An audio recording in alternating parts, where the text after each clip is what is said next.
Well, welcome to the Y.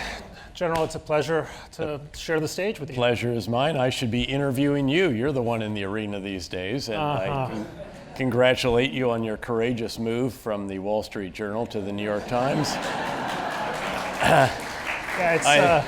It's just like invading Fallujah.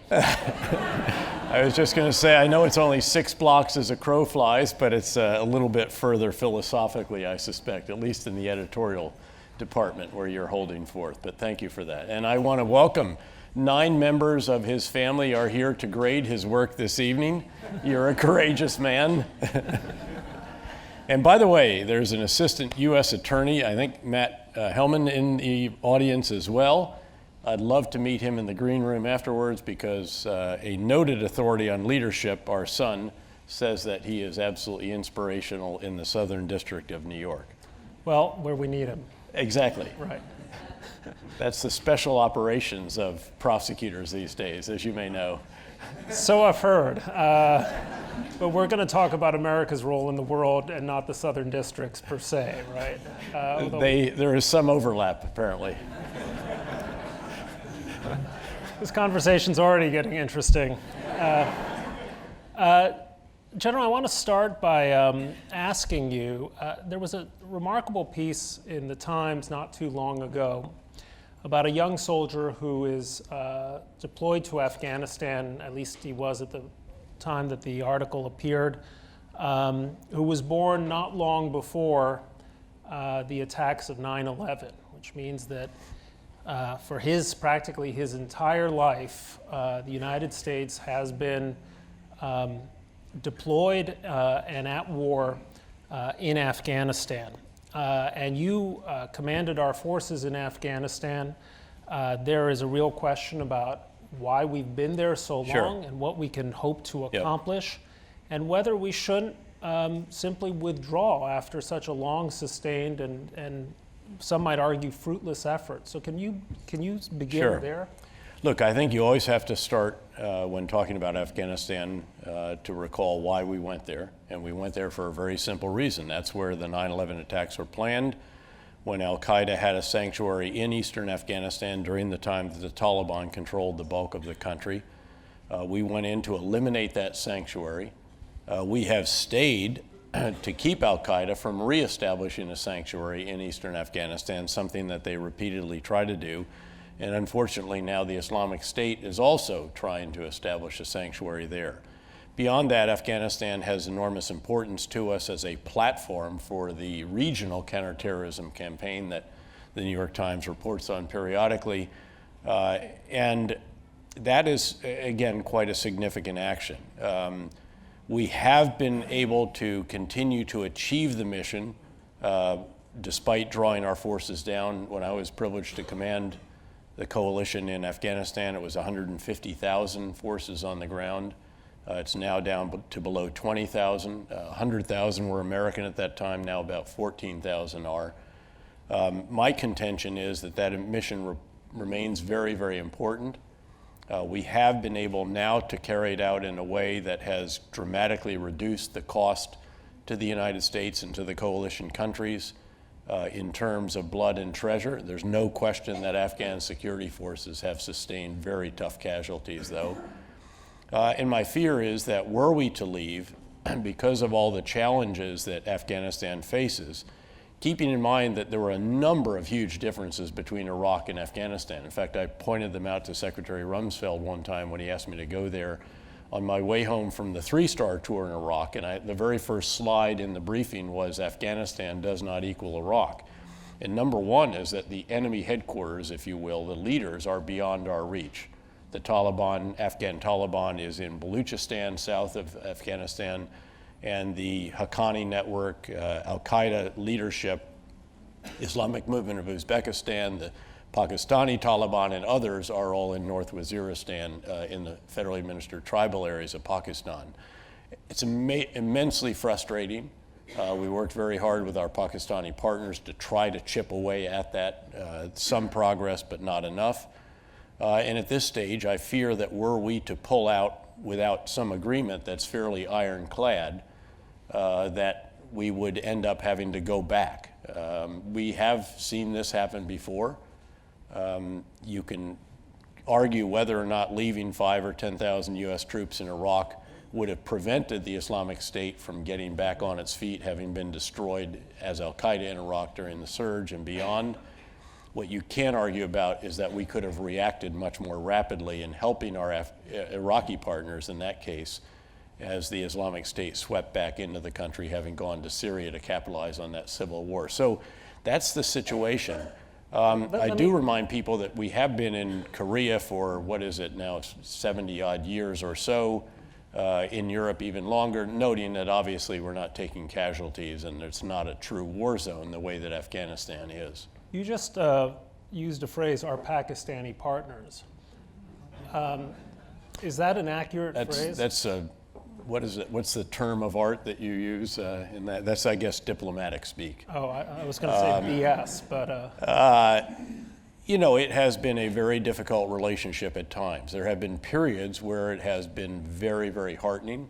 When I was the commander of U.S. Central Command between Iraq and Afghanistan, where you have the Middle East and Central Asia and part of South Asia, including Pakistan, in the 2009 timeframe, Richard Holbrooke and I were very pleased to see what the Pakistanis were doing. They conducted textbook counterinsurgency campaign to get their Taliban, the Tariqi Taliban Pakistani, out of Swat Valley, which was pointed like a dagger at the capital, Islamabad, then a variety of the different tribal areas. But unfortunately, they stopped short of closing all the way in on North Waziristan, which is sort of the heart of darkness when it comes to extremist groups there, and none of that was done down in Baluchistan, which is where the Afghan Taliban are.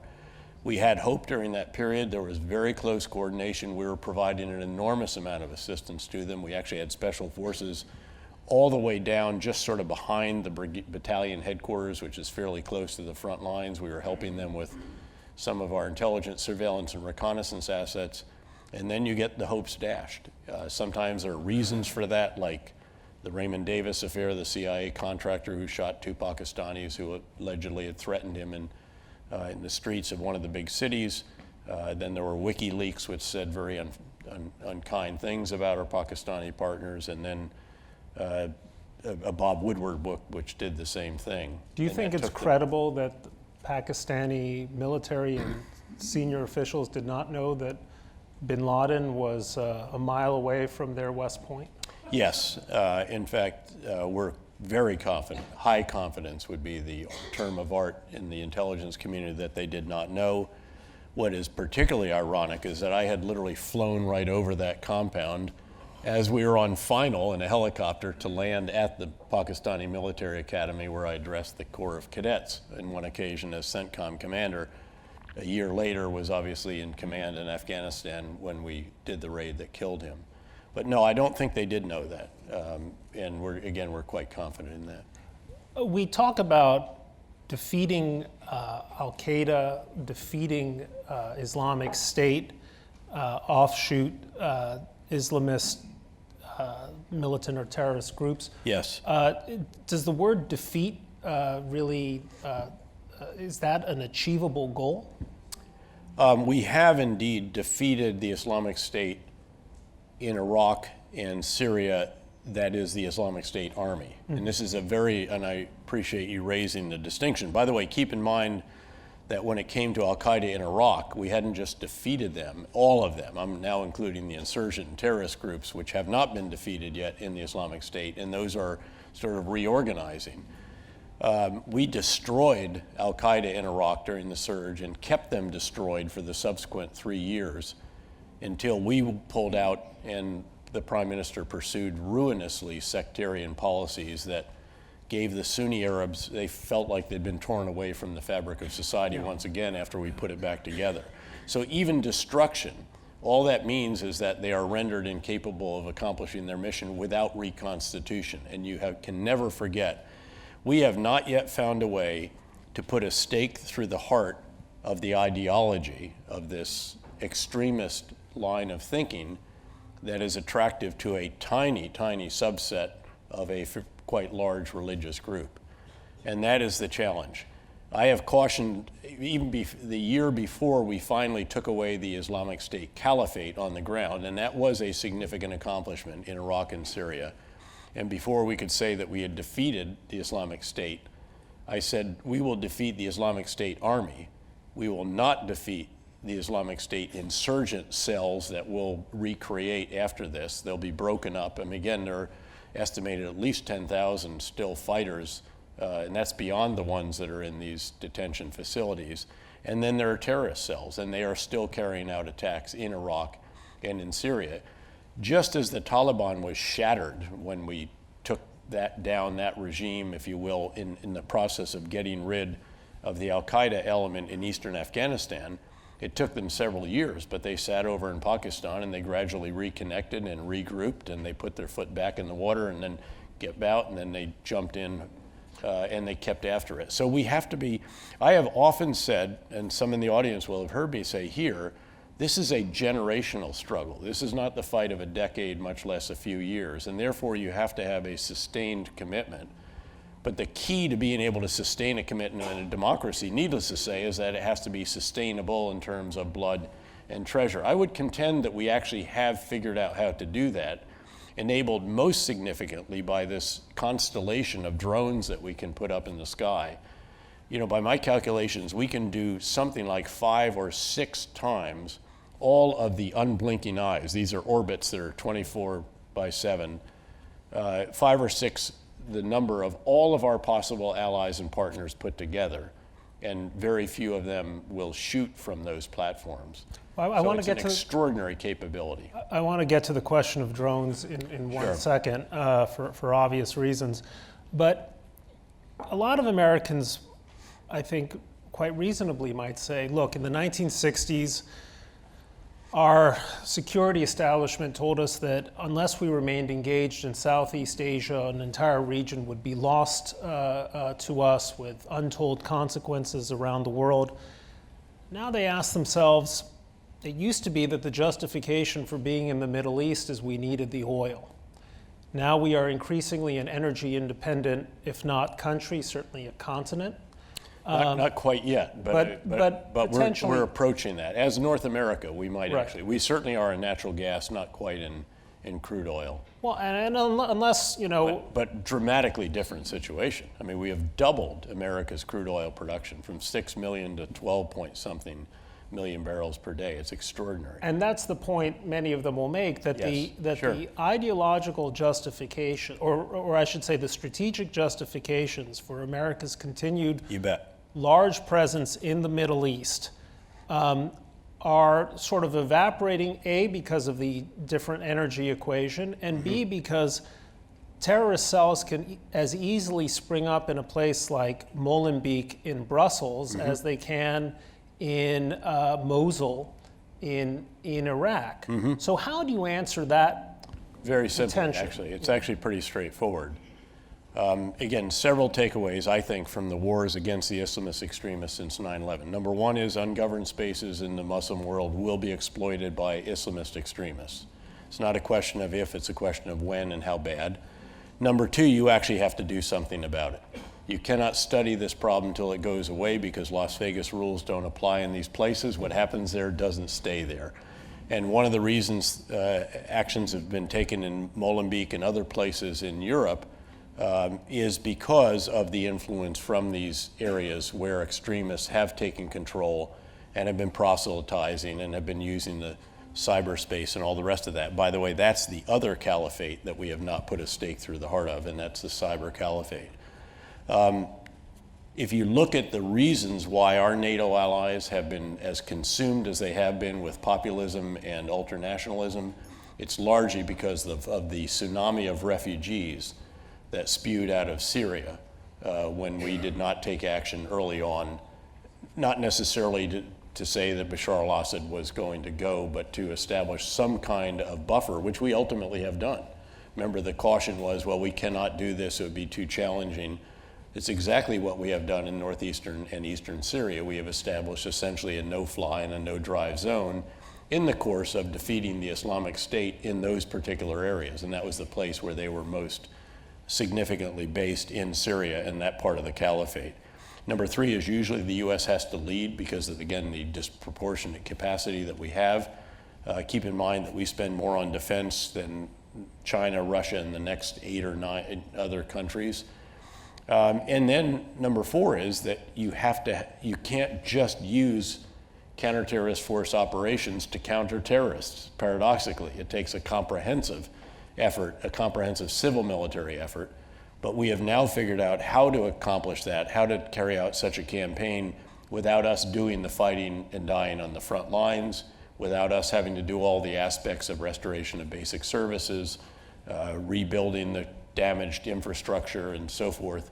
And then number five, as I mentioned, this is a generational struggle. So you really do have to do something here. Again, this is not a problem where you can engage what sometimes in Washington we have pejoratively described as paralysis by analysis. If you don't do it, it will spill over. It will spew violence, extremism, and again, a tsunami of refugees, not just into neighboring countries, but all the way into Western Europe and beyond. Let me turn your attention to Iran, since you mentioned drones. We have one drone less than we did about a month ago. Particularly expensive drone. Yeah. It was about 100. I mean, this thing, believe it or not, actually costs more than an F-35, the most expensive and most modern fighter plane in the world. It's somewhere north of $130 million, and the F-35 now is arguably getting down below $100 million per copy. I'm going to buy one tomorrow. I think we should get two. No, it's a bargain now. I mean, it's come down below 100 million. It's like a Tesla without the tax rebates. I want to ask you about Iran, about its behavior. Sure. What are the Iranians trying to do by their seizure of ships, by their provocative behavior, and what should we do in response? Sure. Let me start out by just sketching out what it is that Iran wants to do, big picture. Yeah. Because it is very clear that Iran wants to establish, again, the Shia crescent, or the Shia, this area that stretches from Iran through Iraq, Syria, and down into southern Lebanon, obviously, to Lebanese Hezbollah. They would love to have a ground line of communications that goes there. They would love to be able to Lebanonize Iraq and possibly Syria in the way that they have Lebanonized Lebanon. By that, what I mean by this term is that they have enormous power on the street, certainly at least in the Shia areas in Lebanon because of Hezbollah. It's actually a force they've used very extensively in Syria as well. They even used some of them against us in Iraq, training Iraqi Shia militia. But beyond that, they have enormous clout in the parliament. They literally have a blocking veto in the Lebanese parliament now if you put together not just their votes, but also the coalition, that they can attract a few Christians, a few Sunni to make up that coalition. They'd love to do that in Iraq, and of course they have quite powerful Shia militia that tragically were given the license to come back on the streets in uniform with weapons, having been defeated again. You're talking about Muqtada. Well, it's more than that. It's really Kataib Hezbollah, it's Sab al-Haq, it's a handful. It's even because Muqtada's forces actually are a bit more nationalist. He is now turning out to be a nationalist rather than an Iranian-linked and supported Shia militia element. But these other forces, again, all of which we defeated during the latter part of the surge, first we did the Sunni insurgents, then the Shia militia, sadly were given a reason to exist again on the street with uniforms and weapons when ISIS threatened them. Anyway, that's what Iran would like to do in general. The problem, of course, is now that they are being hammered by very, very significant sanctions. These are more all-encompassing than they were during the previous administration when the Congress forced the imposition of sanctions, and they turned out to help get the nuclear agreement with Iran. About which you were ambivalent.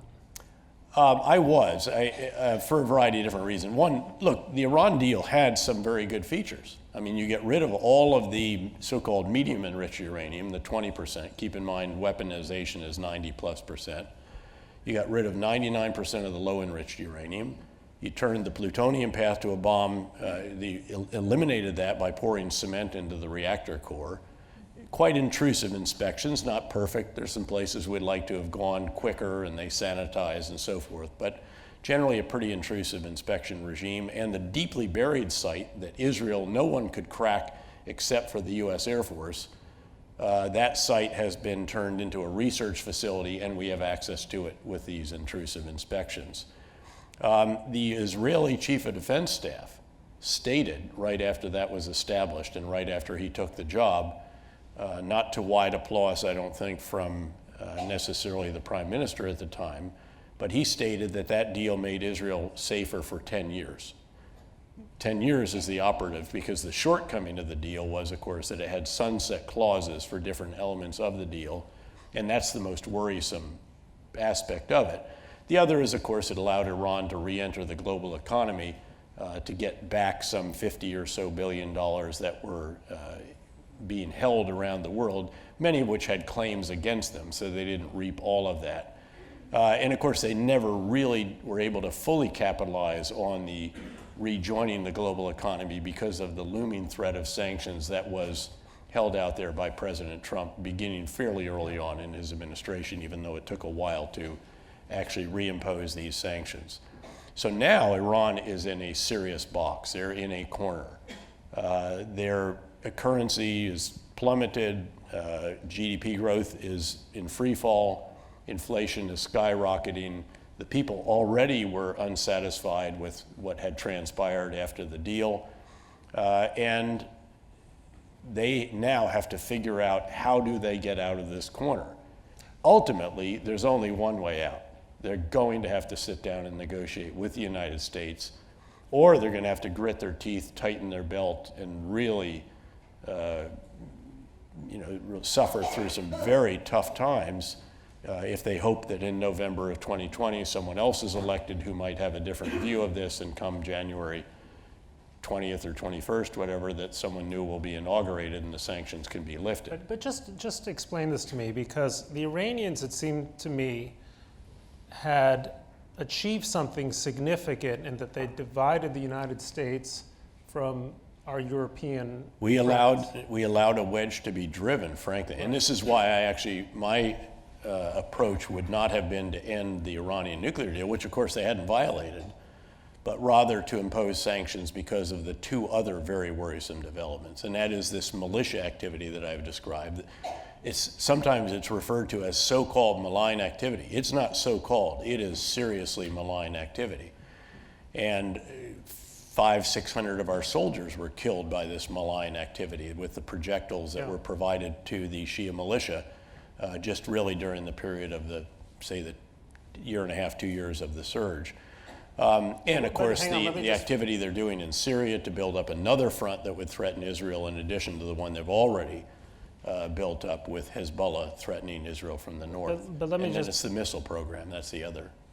But this particular question is, okay, so Europe is divided from the United States, and by Europe in this case I mean also Great Britain.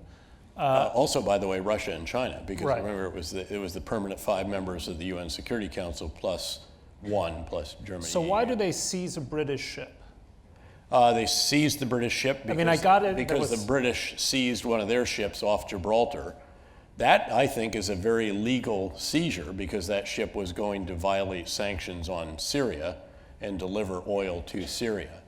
And my hope is that there is a way of releasing that ship without allowing it to go to Syria and violate the sanctions, which would, otherwise they would be totally caving in to the illegal Iranian seizure of a British flagship. So and you dealt with the Iranians indirectly in a military capacity, but you've dealt with them in various, at least proximate ways. Sure. We negotiated with them in Baghdad 3 times. Are they highly strategic or crazy or something, or somewhere in between? Or well, here's another, this is a pretty important insight, if you will. You have to remember there are 2 Irans. Or 2 states, if you will. There's the visible state, which has an elected president. Yes, he's elected from a list that is approved. But he was this is the reformer of those. The people did elect him because they thought he would do the best job reviving the economy and so forth. There are ministers and ministries. There's an elected parliament. There's an Army, Navy, Air Force, Marines. But then there's the deep state. And this has the Revolutionary Guards Corps, Army, Navy, Air Force, Marines. It has the Revolutionary Guards Corps Quds Force, which is a combination of CIA and special operations. And then it has the pipe swingers, the street clearers, the Basij militia, which number as many as 2 million. But of course, each of these is only joined at the level of the supreme leader and some of the councils that he has. It was never entirely clear to us who was actually calling the shots, at least until Qasem Soleimani, the commander of the Quds Force, sent me a message during the Battle of Basra when we were in the process of rescuing the day with the Iraqis who had impulsively decided to order forces down there. And we ultimately defeated the militia with whom they were engaged.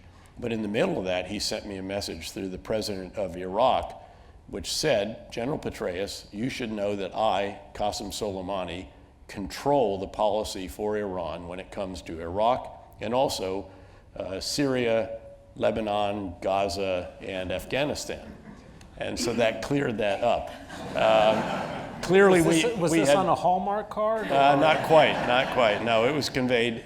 I mean, this only can happen in Iraq. Here we are fighting the forces that he is supporting, and the president of the country goes up into Kurdistan and then I think actually into Iran just a bit to meet with Qasem Soleimani as we're galvanizing everybody else to get him to support this fairly impulsive decision of the prime minister, who, by the way, had himself deployed to Basra and was surrounded in one of Saddam's old palaces, in which his brigadier general, head of his security brigade, was actually killed by a mortar round. So this is a dicey situation.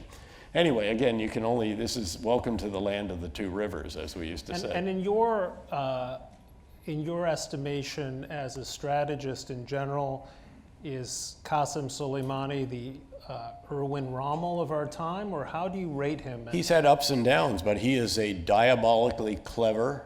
I think he's a very seriously competent individual with obviously carrying out actions that are absolutely contrary to ours and do not apply the same standards and all the rest of that. But I mean, he basically is the one, by and large, who rescued Bashar al-Assad from certain defeat, brought not only his Quds Force advisors over, but even some actual soldiers, then brought in Lebanese Hezbollah, had a hand probably in getting the Russians to come in with air power and special forces, which was what saved Bashar the very last time that he was teetering on the throne in Damascus. He has obviously had a hand in all these other activities, also now very opportunistic, supporting the Houthi Shia in Yemen, taking advantage of that, if you will, civil war or north-south Shia-Sunni endeavor, and obviously capitalizing very effectively on what has happened in Iraq, where right now we could not ask for a better president of Iraq, prime minister of Iraq, or speaker of Iraq. And by the way, that's Kurd, Shia, and Sunni. But they have a real series of centrifugal forces, or ethnic, sectarian, political, and the political has an overlay of these militias. And again, even though it's against the law to have a militia leader have a seat in the parliament, that does happen. And so this is the situation. By the way, many of these militia leaders who are now in parliament were actually enjoying our hospitality during my time as the commander of the surge. They were in our detention facilities for very serious murderous acts. You raised the subject of Syria, and I want to ask you a double-barreled question. Did the world miss an opportunity when it seemed like Bashar Assad was on the verge of losing power, not to give him a final shove? And how significant in the long run is it that Russia now has a major military foothold in Syria and in the Eastern Mediterranean? Well, let me start with the first. I think it's significant that Russia is back in the Middle East. This is one of the many examples of the resurgence of Russian power. If you really think about the defining items, the defining elements of today's global geopolitics, That is one of the big features. The other, far more important, of course, is the rise of China and the U.S.-China relationship, which is far more important than all of the other relationships out there put together. But Russia is not our friend. It is out to cause mischief in any way that it can, whether it's interfering in our election, putting a scale on those elections, invading Ukraine, invading Georgia, threatening shutting down Estonia. By the way, we call it Estonia because it's the most connected government in the world. Threatening NATO planes, ships, and obviously active in Syria. And also seeking other opportunities, providing an advanced air defense system to Iran, even though Iran and Russia are historic enemies, as you well know. Yeah, and to Turkey, and that's a very disruptive and very challenging situation. I hope, relative to Turkey, that we can take a very strategic view here and realize that now President Erdogan will not be around forever. And we need to get through whatever it is that lies ahead, hopefully without Turkey being forced or leaving NATO. It's a very, very geostrategically and culturally important, and even politically, because as you know, he styled himself the leader of political Islam in the Middle East for quite a while, big friend of the Muslim Brothers in Egypt and in some other locations as well. When it comes to did we miss an opportunity, I certainly think we missed an opportunity to, at the very least, establish, again, no-fly zones in which refugees could have stayed, at the very least. I think you have to be very guarded in what might have happened had we supported. There were opportunities to support what truly were moderates in the very beginning in Syria. It's well known. You can read Leon Panetta's or Hillary Clinton's books about what I supposedly advised when I was CIA director. I can't talk about it because I was a CIA director. Apparently it got through the other people's clearances process. But again, I think you have to be very careful about it. And of course, let's be cautious also, because our history, or the history in the region of regime change has had relatively few happy endings in recent years. I always hearken back. I'm a huge believer. Did it have any? Tunisia, and you know, arguably Iraq actually is a democratic country, and it has actually had free and fair elections. Yes, it's had incredible turmoil as well, and yes, the winners of that, in some cases, people I think can successfully argue that it is Iran perhaps more than others. But it was a Shia country ruled by a Sunni minority, and that should have been the expectation as we came out of that. I do hearken back occasionally to Bernard Lewis, the great Princeton professor, who used to say, and the noted Middle Eastern scholar, who used to say that democracy is strong medicine, it should be taken small doses at a time. Now, in the Middle East. And don't get me wrong, I am a huge believer in democracy. I felt that I was out on the battlefield for 6.5 or so of my final 10 years in uniform because of protection of the freedoms that we cherish and enjoy. But I think we do have to be very, very careful when we think through taking down a government or being part of regime change. Well, there's a reason to question the democracy agenda, but then there's the anti-democracy agenda of the Russian Federation, and I want to ask you about this. Not just because of its bearing on American politics, but European ones as well. Yep. Vladimir Putin has specialized in ambiguous means of warfare, whether it's in Crimea, East Ukraine, cyber attacks on the Baltic states, cutting off gas supplies in the dead of winter to places like Georgia and so on, to sort of expand the boundaries of the Russian state and certainly expand its influence. Are there similar, if you will, counter asymmetries that are available to American decision makers when it comes to curbing Russian power and deterring its activity? Do we have? I mean, what are the tricks up our sleeves other than economic sanctions for challenging Putin? Yeah, I think there are. And we used to sit around, frankly, in my last government assignment and dream some of these up. I mean, well, I'm not going to go into some of those details, but just say hypothetically that you could expose Putin's bank accounts around the world and show what an extraordinary kleptocrat he has been and why over the years. Again, you have to be really careful when you're, I was going to say, screw around with the financial system. Yeah. And that would be probably, the concern always, in truth, is that we say, well, gosh, look at what we could do to them. And then, of course, rightly, we ask our red teamers, and what could they do to us in return? And when it comes to a lot of the asymmetric tactics that we might employ, we are actually more vulnerable to those than they are. We literally are in the glass house when it comes to cyber vulnerabilities and to a variety of these other available tactics. But clearly, we are going to have to do more. We did some tactical stuff, reportedly, because I was obviously out of government by that time, and therefore you can talk about what the New York Times reports.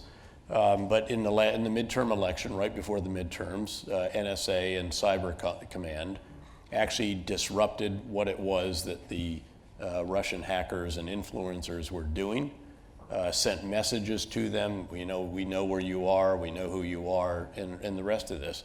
The problem is that is still fairly tactical.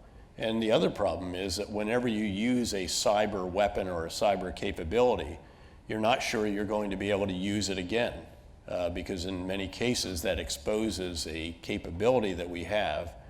And so there's always this dynamic in the intelligence world. In fact, I can give you an example. When I was, again, commander in these 3 different 4-star positions, I used to rail at the CIA, why can't you guys shut down that horrible extremist magazine, Inspire magazine, run by 2 American Yemeni citizens who were later killed? Actually, it happened coincidentally when I was the CIA director. Then I get to the CIA, and we go through, and you have to really think your way through this, because they can pop up again, and you will then have used some capability, et cetera. So that is the challenge in this realm. Can I just intercede with one very quick question? Sure. Who is richer, Jeff Bezos or Vladimir Putin? That's a great question. I won't quip about the settlement of that Jeff Bezos. Pre-settlement. Look, I think let me just say on the record, I think he's the most extraordinary entrepreneur and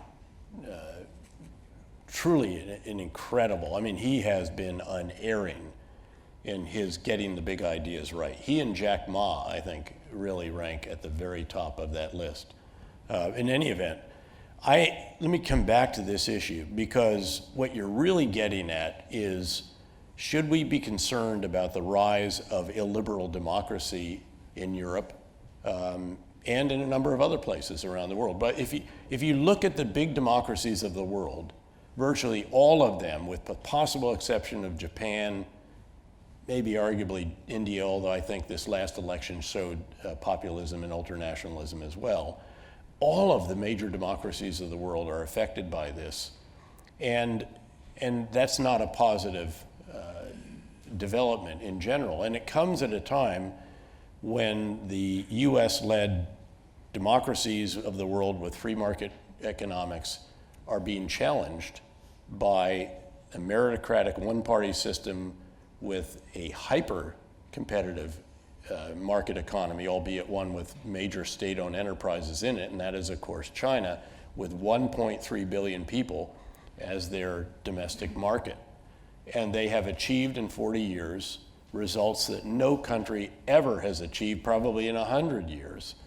And so history's back. Remember that article by Francis Fukuyama, The End of History, in 1989, where he talked about the US-led democracies competing with the Soviet Union, Communist Party, and the command economy, and predicted that they would die of their own weight, collapse of their own weight, and they did. And he became famous and got book deals, and National Interest got a lot of new subscribers. So he is himself confess that history is now back. It was not the end of history. That is, democracy and free market capitalism may not be the zenith in terms of systems. It could be that this other system, at the very least, is competitive. And others will look at that system, by the way, and say, you know, that's not all bad, especially if you have authoritarian desires.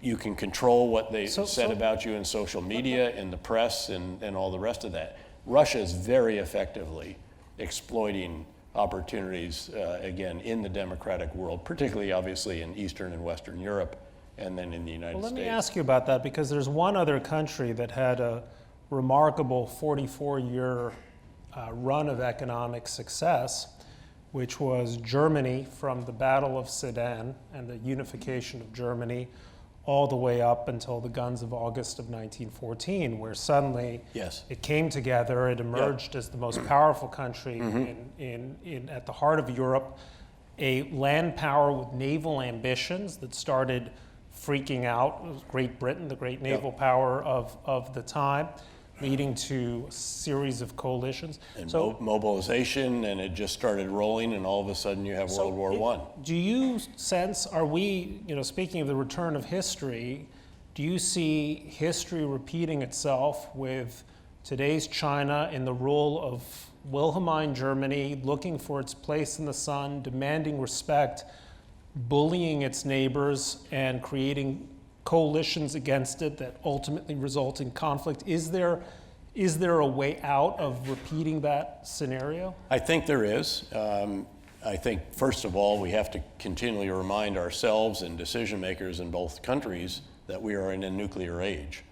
And that is a completely different context. In fact, some here will have heard me interview Graham Allison on stage on his book, which was titled Destined for War, with no question mark, Can China and the United States avoid the Thucydides trap? We're hearkening back to the Thucydides writing of the Peloponnesian War, where you had Sparta at the top, the reigning power, read the US, and you had Athens, the rising power, read China, and he writes, inevitably, they went to war. Inevitably, we can't go to war in a nuclear age. Does that mean that there could not be some inadvertent escalation?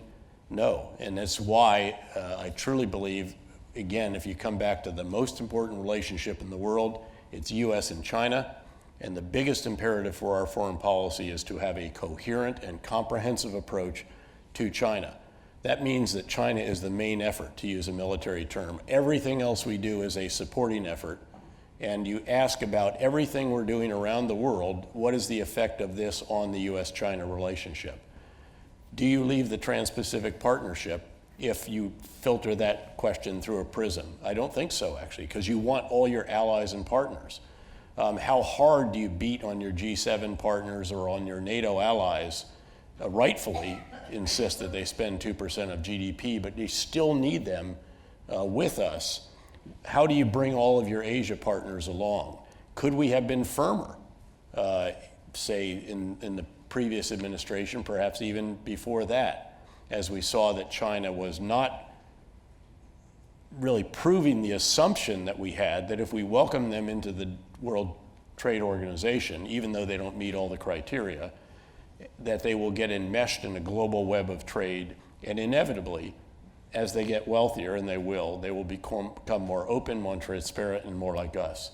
That has not proven out. Now, it's especially not proven out, obviously, with the incumbent as president in China, who no longer has term limits, whose thought has been enshrined in their constitution, unlike anyone since Mao. Even Deng Xiaoping had to die for that. And has consolidated power in a way, again, that is really quite extraordinary. So we now have a new Secretary of Defense after a long 7 months without a confirmed secretary. Very good man. I've known him since he was a captain in combat in the great 101st Airborne Division, a unit that I would join after that. So what is your advice to him in terms of American military planning and what our priorities should be? I'll just interrupt with one observation. Sure. I interviewed the Israeli Chief of Staff, Gadi Eisenkot, a few months ago, and he said something that I thought was very striking. He said, when you fight a weak enemy, it weakens you. And what he meant was what Israel's continued war with Hamas in Gaza meant the country was sort of taking its eye off the ball Yeah. against its larger strategic Yep. threats. It seems to me one can make an analogous observation about the United States military. Over the past 20 or so years, we've been fighting enemies that, at least in an objective sense, are weaker than us. Yeah, I think this is a fair argument, and I think, to be fair to the previous administration, they tried to capture the need for a rebalance to Asia, pivot to Asia. We didn't like the term pivot because that means you're leaving something to focus on something else. My view is that again, this greatest military in the world can very much carry out these small activities, which again, I made the case for why those are still necessary, but get them down to the least expense in blood and treasure, because we need to focus much more attention clearly on China. And again, if we had perhaps helped somebody else build islands when they were building islands, which they said they would stop and then continued, then they said they wouldn't militarize those islands. They did. These actions, we just were not sufficiently firm. But to come back to the defense policy, what he's got to do is, of course, nest the military activities within a greater U.S. Overarching foreign policy and try to help it be as coherent and comprehensive. Now, to be fair to the current administration, there are many elements that could comprise a coherent and comprehensive foreign policy for China. There are lots of them out there. I mean, what we're doing with this investment bank, renaming it, doubling the amount of money. If we partnered with Japan, we could challenge the Belt and Road Initiative. There's a lot of defense elements out there that General Mattis and his predecessor, Ash Carter, did that all cobbled together. But you've got to make it coherent. And you can't take some actions that undermine what it is you're trying to do. And again, I would come back to the Trans-Pacific Partnership. And yes, I know both candidates ultimately ran against that, although one of them didn't believe it. She used to, yeah, one of them did believe it, and she advocated for it for 4 years as Secretary of State, but couldn't get outflanked on her left. And they would have come back to it. I'm quite confident that there would have been a strategy to tweak the certain elements that are of cause, because this is vastly more important geopolitically, and I wrote about this at the time, than it was in terms of the economic gain that we would get and boost to our GDP, but geopolitically, it was huge. And I still believe that we should figure out how to get back to that somehow. Again, address the issues that caused concern, ensure, and acknowledge, by the way, that in global trade, whenever you have a trade agreement, there aren't just winners, which is what we always want to emphasize. You know, we all spend less for shoes or blue jeans or whatever. There are losers, and we have to take better care of the losers. And we have not, with Trade Adjustment Assistance, TAA, we haven't had sufficient amount of that to take care of the garment workers or the folks that used to do that in North Carolina, the folks that made shoes in North New England when we had the early days of NAFTA. And we haven't done that necessarily in response to others. So does a slogan like America First serve America well? Depends how you interpret it, obviously. Remember that H.R. McMaster put an op-ed, you know, America first does not mean America alone. Well, if that's how, look, I mean, every country puts its own country first. The question is, how do you operationalize that concept? If it means all for us, zero-sum game, you know, as the Frisians in Holland say, and I'm a son of not just a Dutchman, but a Frieslander, and they say, you know, Friesland bappa, de rest in de grappa. I mean, I could translate for that. I think you probably get it. But I mean, if that's the approach, then obviously it is not very helpful. Because look, I want to see the relationship with China be mutually beneficial. It is unquestionably the biggest market in the world. Asia is where the history of the future will be written, by and large. We have to maintain access to that. Keep in mind that the difference between the U.S.-China competition, and make no mistake about it, we are each other's strategic competitors, biggest strategic competitors, is vastly different from the competition between the U.S.-led West and the Soviet-led East. We did virtually no trade with them. When it comes to China, we are among each other's biggest trading partners. As Britain and Germany were right on the eve of the Yes, World War. exactly right. Yeah, and still stumbled into war. And certainly, we've got to be careful. I mean, that's the point of Graham Allison's book. really. He looked at, 16 cases, I think, of an established power and a rising power, and in 12 of those 16, admittedly all pre-nuclear except for one, they went to war. That can't be the case in this day and age. That would be absolutely catastrophic to both countries. Let me ask you some of the questions that we have from the audience. Someone with very neat script says, you keep saying we can't leave this area. I think this person means the Middle East, or this area or that area, because violent forces or groups will remain or enter there, and we need to contain these forces. That being said, will conflicts ever cease? Are we to remain in all these spots forever? Question mark. I hope not. At the very least, I hope that we can dramatically reduce the number of forces that we have in these different areas. I mean, again, contrast 165,000 American men and women in uniform in Iraq during the surge and 5,500 or so now, and probably can draw that down a bit further. But I think we do need to be very conscious of what happens if we completely pull out of these areas. I mean, there's a reason why we used to have hundreds of thousands of forces in Europe. We still have, I think it's probably 60 or 70,000, and we've put an armor brigade back into Europe in response to Russia and so forth. I mean, I often observe that the greatest gift to NATO since the end of the Cold War is, of course, Vladimir Putin. Can you elaborate on that? Well, he has threatened the alliance. He's given it, in a sense, a reason to live. By the way, we all want reasons to live, and the relevance... Vladimir Putin is not Vladimir... Well, it gives you something to write about. Come on. It's a tremendous amount of material right there, which you have used admirably over the years, including to get a Pulitzer. But what happened with NATO in the wake of the Cold War, it was in a search for, what are we about? What do we do? And of course, the resurgence of Russia, the invasion of part of Ukraine, Crimea, Georgia, threats of the Baltic states and others have re-galvanized NATO. And for all of the criticism of NATO, and in many cases the right criticism of NATO allies for not spending 2% of GDP, I think you can contend that NATO is actually stronger now than at any time since the end of the Cold War. First and foremost, the US, which spends more than all of our 28 NATO partners put together, is spending quite considerable sums on defense, $735 billion or so now in this year. And next year will be somewhat similar. That is very significant. And then actually our NATO allies are spending more as a result of both coming out of the Euro crisis and being beaten up, not just by this president, rightly, but by previous presidents as well. And then finally, obviously, Vladimir Putin, again, has given a degree of urgency to this and real meaning. What is a piece of conventional wisdom that you believe is wrong? Conventional wisdom? Yes.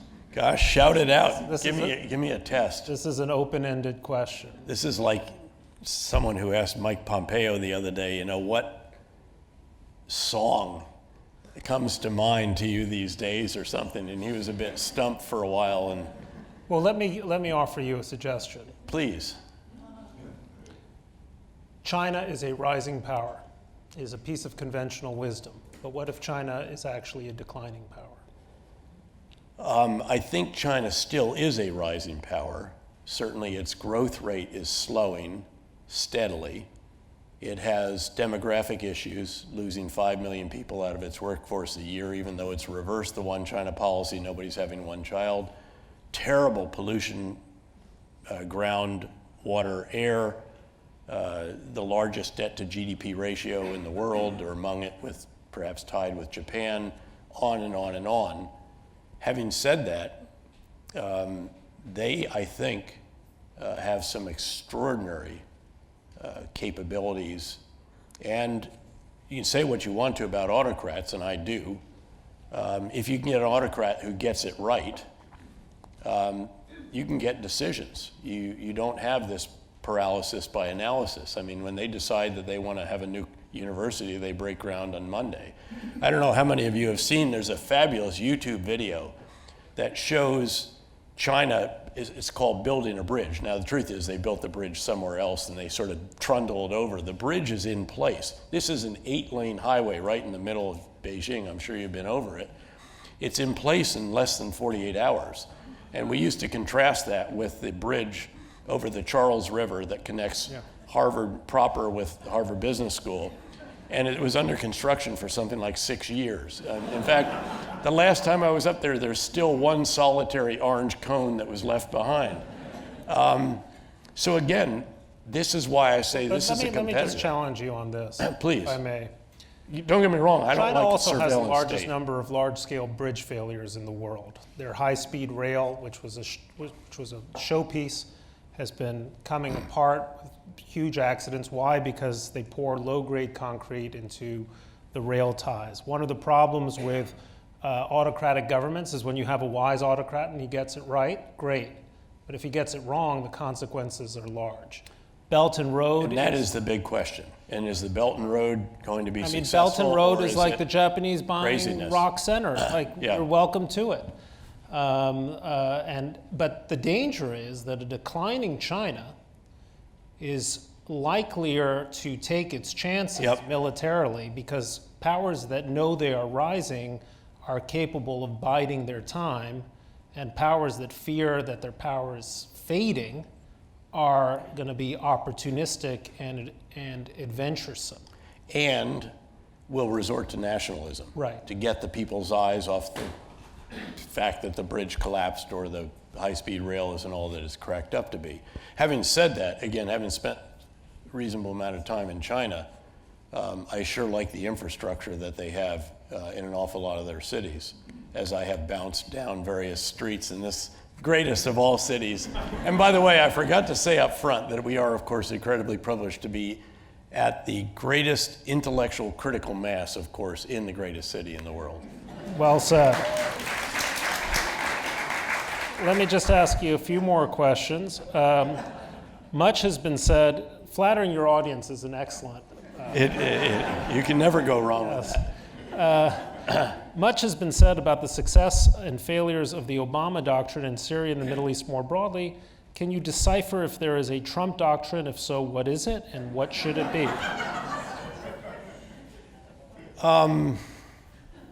Tweet boldly, but carry I don't know. A tiny little stick. Until the tweet that said we're going to pull forces out of Syria, noting that, of course, we have not done that. But certainly until that time, I would have said that I would rather have been the commander of Central Command or the commander in Iraq or Afghanistan, perhaps under the first couple of years of this administration, maybe than under the last couple of years of the previous administration. It's not that we pushed enormous new forces in. There was a modest increase, but there was a devolution of decision-making authority that I thought was appropriate. And there was a lifting of some of the restrictions. Some, to be fair, were lifted by the previous president as it approached his end in office, that were hampering our ability to use air power, particularly in Afghanistan, where you had to distinguish, believe it or not, between the Taliban and Al-Qaeda. One you could hit, the other you could not, and there were some legalistic reasons for that, despite the fact that to our Afghan partners and our troops on the ground, if somebody's shooting at you or intending to do so, that distinction is a little less clear. So, and I'd like to make a case at times that some of this is just diabolically clever. That you get all spun up and you're going to hit them, and then you say at the last minute, you know what, would have killed 150 of them. Would we have killed 150? I mean, there are occasionally some inflated estimates, and therefore we decided not to do it. If that was intended from the very beginning, was really pretty clever, actually. Because what they're doing now is they're feeling the edges of our red lines and they're hitting our allies. The allies who were trying to find a workaround to help Iran to still have commerce with Europe. Of course, it didn't work out, predictably. Nobody is going to do business with Iran if it means they can't do business with us, no matter what the workaround is. But now Britain is getting sucked into this. The other countries are going to get sucked in. And Again, at some point in time, I think, and I would predict probably spring, summer next year, they've got to come back to the table. It could be sooner than that. And clearly the president doesn't want war. They don't want war. If I could, I should have offered this earlier. I do think, I get asked a lot, what would you be doing if you were the Central Command commander again or the CIA director?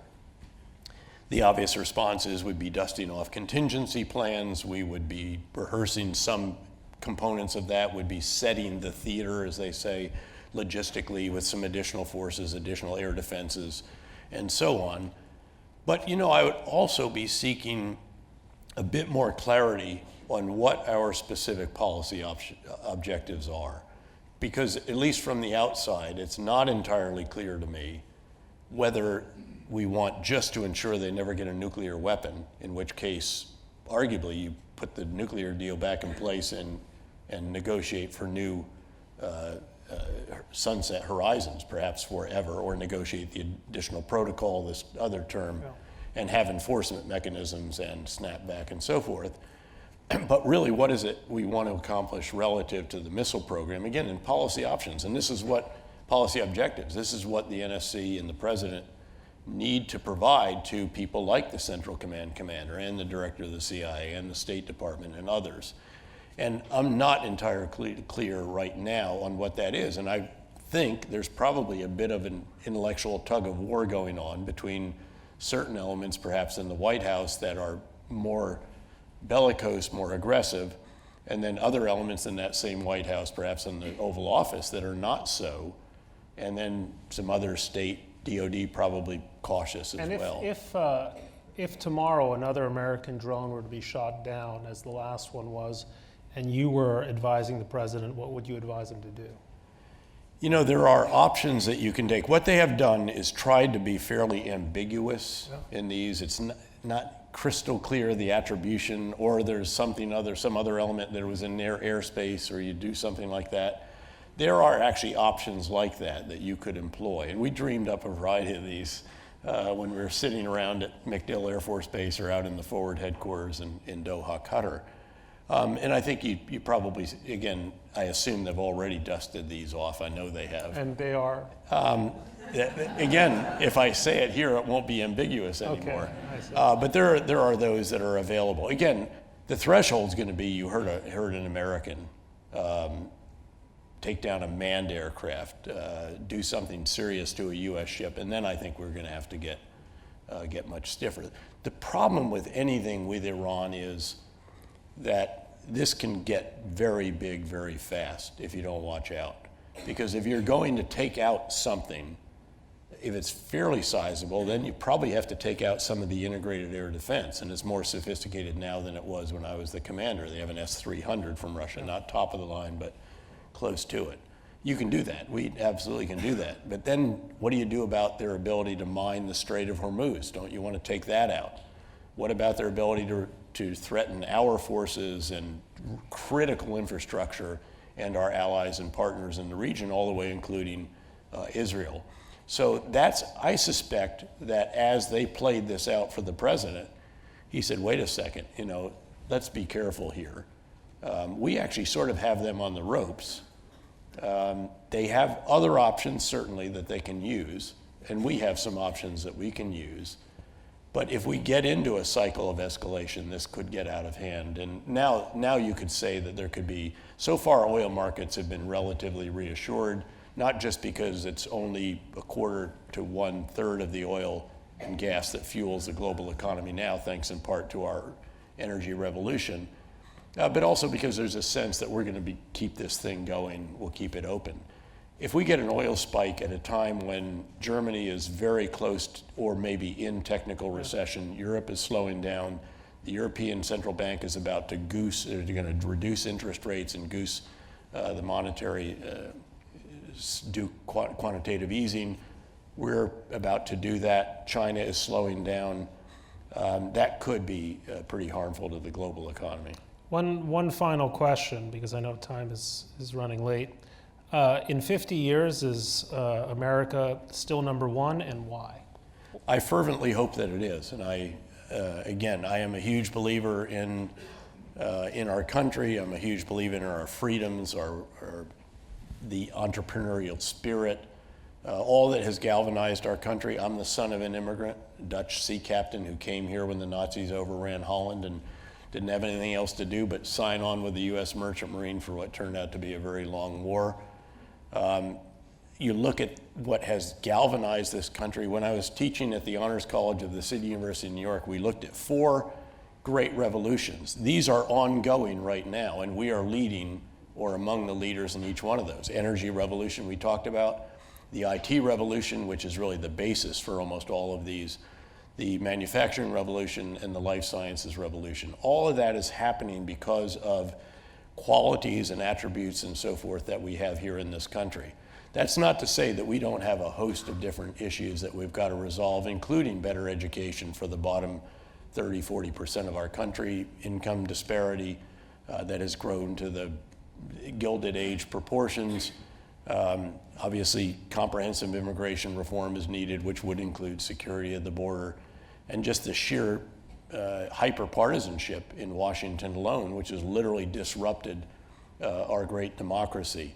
Yes, we've been through periods of that before. One of them was so destructive that we ended up with a civil war.